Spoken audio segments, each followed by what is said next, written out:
El Padre Pío estuvo a punto de dejar de ser franciscano. Esta es la historia del día de hoy. Estimados amigos, mi nombre es Diego Mauricio Duque y este es su canal Bajo el Auxilio del Padre Pío.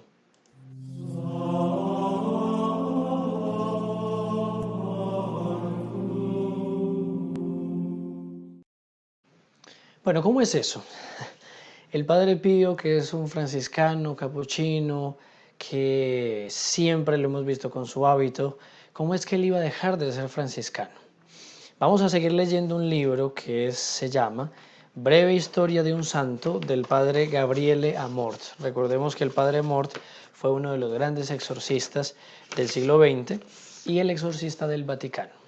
Más de 2000 exorcismos, Ciertamente quien se interesa mucho por los exorcismos sabe de el Padre Gabriele Amort y él se convirtió en toda una leyenda.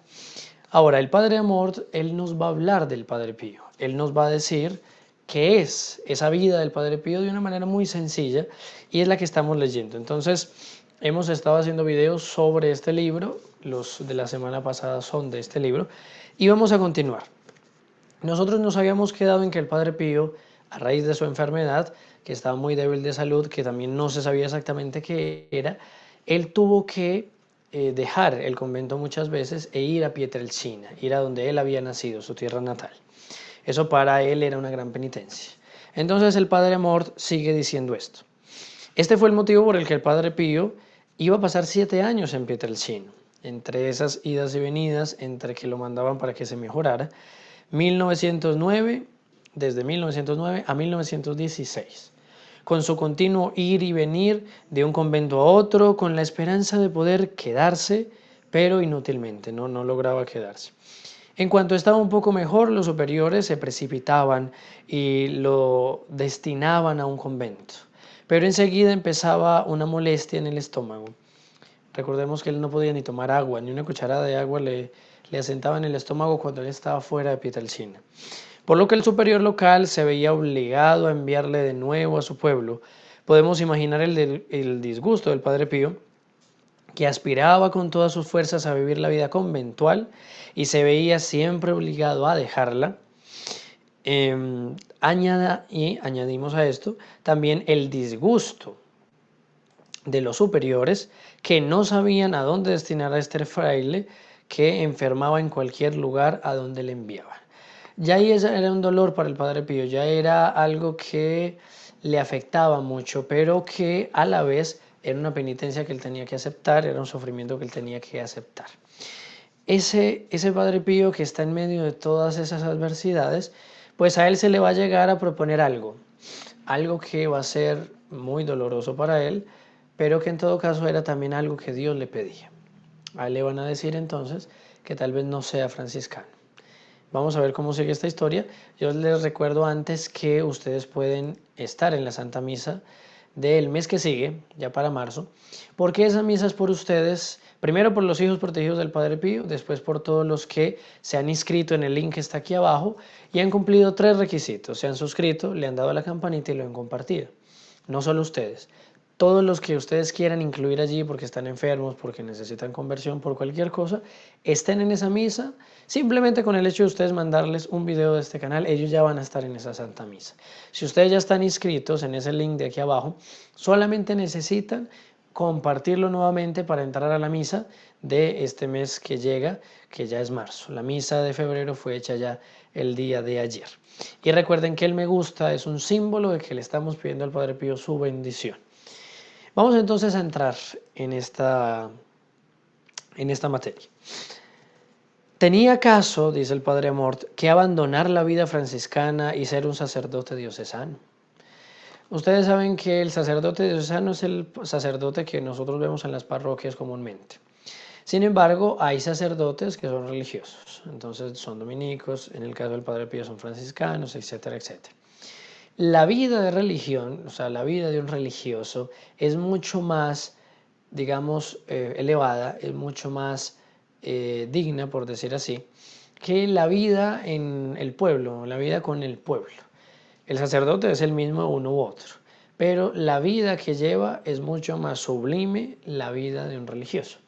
y en todo caso el Padre Pío fue hecho para ser un franciscano. Entonces vamos a ver. Alguien le dio este doloroso consejo y hubo un momento en el que parecía que también los superiores del Padre Pío eran de este parecer. Claro, porque era un hombre de una compostura, digamos, de un cuerpo tan débil, tan propenso a enfermarse, que se decía, bueno, es mejor que entonces, si él va a ser sacerdote, que sea un sacerdote diocesano, pero que no esté en el convento, porque al estar en el convento la vida es más difícil, hay más penitencia, hay más ayunos, etcétera, etcétera, y este pobre hombre ni siquiera le para una cucharada de agua en el estómago. Entonces, también podemos ver ahí que había una cierta sabiduría en eso, pero era un dolor para el Padre Pío. Él quería ser franciscano, él estaba llamado a ser franciscano y sin embargo Dios le pedía eso. Miremos cómo el Padre Pío tuvo que soportar cosas que uno diría, ¿por qué Dios le pedía eso también? O sea, Dios le pidió tantas cosas y adicionalmente eso.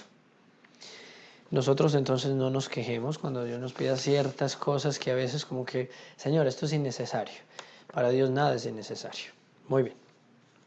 Entonces, en este punto, sigue aquí el Padre Amor, dice, pero precisamente en ese momento, un rescripto de la Congregación para los Religiosos autorizó al fraile capuchino a vivir fuera del convento, aunque manteniendo el hábito y la plena pertenencia. O sea, era esta definición de la Congregación para los Religiosos, era como decirle al Padre Pío lo siguiente: usted está enfermo, bueno, todo lo que sucede, pero vamos a permitirle que usted sea un religioso fuera del convento, que usted tenga toda la vida un religioso, tenga el hábito, o sea un religioso en todo, a cabalidad, pero estando fuera del convento. Y siendo así, bueno, había que entonces buscar una forma de que él mantuviera esa vida conventual fuera del convento. Entonces dice, mientras tanto, ¿cómo era la vida del Padre Pío? Mucha oración y continua meditación sobre la pasión del Señor. Y ese era uno de los desvelos del Padre Pío, meditar la pasión. Y la vida de él va a ser una pasión. Ustedes ya saben que aquí en el canal hay muchos videos hablando de la misa, de cómo el Padre Pío se sumergía en la Santa Misa, cómo él era uno con la misa y cómo a través de él se traslucía lo que debe ser un sacerdote en la misa, de una manera más visible. Un sacerdote es eso en la misa, pero él lo mostraba también de una manera visible y él mismo compartía esos sentimientos, ¿cierto? Hoy día lamentablemente hay muchos sacerdotes incluso que no tienen esa compostura en la misa. Entonces el Padre Pío meditaba mucho en la pasión, que le arrancaba tantas lágrimas que se le debilitó la vista. Siguió con su recorrido teológico y el 10 de agosto de 1910 fue ordenado sacerdote en la Catedral de Benevento. Y esa fue, imagínense, una de las cosas más grandiosas que tuvo el Padre Pío. Él era ahora in persona Christi. Él era un hombre que podía actuar como Cristo, confesando, dando los sacramentos y sobre todo la Eucaristía. Fue una etapa decisiva en su vida, porque a partir de ese momento empezó lo que podemos llamar, sin exagerar, el misterio de la misa del Padre Pío. El misterio de la misa del Padre Pío. Ya hemos visto algunas de esas escenas como el Padre Pío se compenetraba en la misa hasta el punto de que la misa podía durar hasta 3 horas. Misterio que en esos primeros tiempos era conocido por pocos y en el que participaron poquísimos. Iba a ser después que eso iba a traslucirse a todos. En este momento no. De hecho, la vida del Padre Pío siguió adelante durante otros 6 años, en el retiro de Pietrelcina, aunque con breves interrupciones debido al intento de volver a entrar en algún convento. Además, para acercarse mejor al misterio de esa misa, el Padre Pío, el mismo año de su ordenación, 1910, se había ofrecido como víctima por los pecadores y por las pobres almas del purgatorio. Ya él, que estaba en tanto sufrimiento, decide ofrecerse como víctima. ¿Qué es una víctima expiatoria? Es un alma que se dispone ante Dios, ofreciéndole a Dios su vida, todo que Dios disponga, ya Dios verá cuándo, cómo, dónde. Dispone de esa persona para que ella tenga en su ser los sufrimientos por alguna razón. En este caso el Padre Pío se ofreció fue por las almas del purgatorio, por los pecadores. Pocos conocen el inmenso valor y el enorme riesgo que comporta ofrecerse como víctima. Hemos sido salvados por el sacrificio de Cristo, al que todos debemos dar nuestra aportación con el sacrificio personal. Pero quien se ofrece como víctima acepta participar verdaderamente en dicho sacrificio de una manera heroica. Por eso el Padre Pío es simplemente fuera de serie. Y a menudo paga su generosidad con grandes sufrimientos para los que no existe remedio humano. Él se une a nuestro Señor de una tal manera que ya es otra cosa. Por eso se pide a los fieles que no se comprometan de este modo, como no sea bajo la guía de un buen director espiritual, y se pide a los directores espirituales la máxima prudencia antes de permitir la práctica de estos votos. Y ahí va a seguir el texto, pero lo vamos a dejar acá. Era importante esta parte y esta aclaración que hace el Padre Amort, porque no sea que todo el mundo entonces se lance a ser víctima expiatoria, no.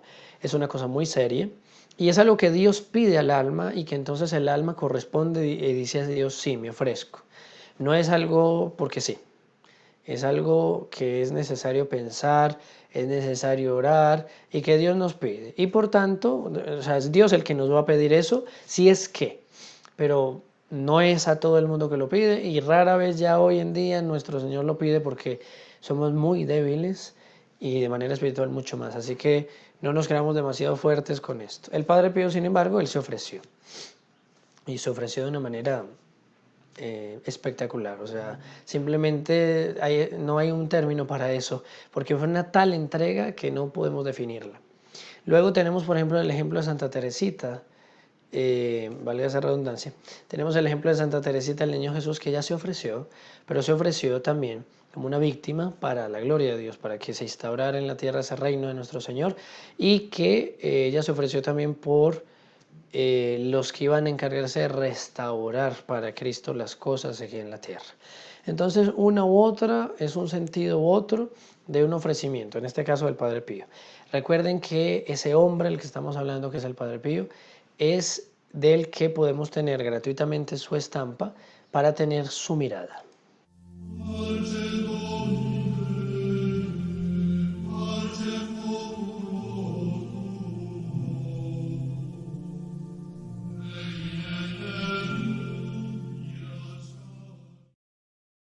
Bueno, esa estampa ustedes ven que le pueden pedir a este número 328-0525 y esa estampa les llega gratuitamente a todos los que están en Colombia.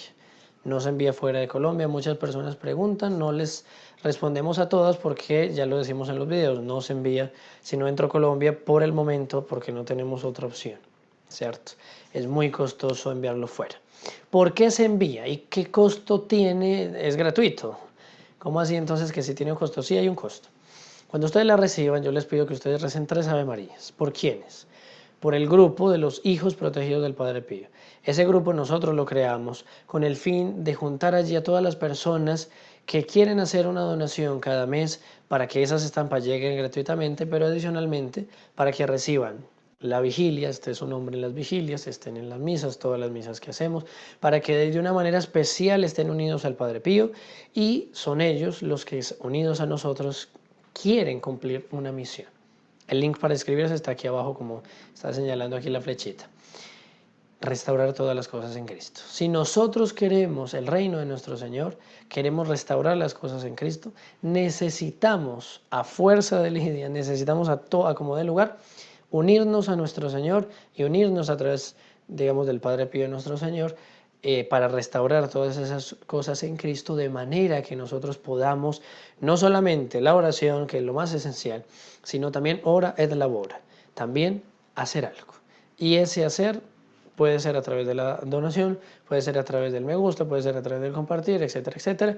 Son cosas muy sencillas, no nos podemos conformar solo con ellas, es verdad, pero son cosas muy sencillas que tienen como fruto, una, que el canal sea muy conocido, que le llegue a más personas y que si usted estaba necesitando estos videos, llegó a usted gracias a que una persona le dio me gusta, comentó, compartió.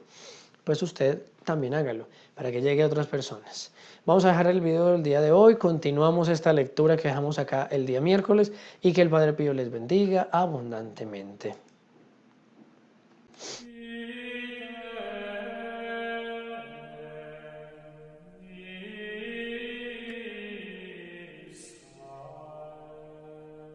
nome del Padre, del Figliolo e dello Spirito Santo, e così sia. Sia lodato Gesù e Maria.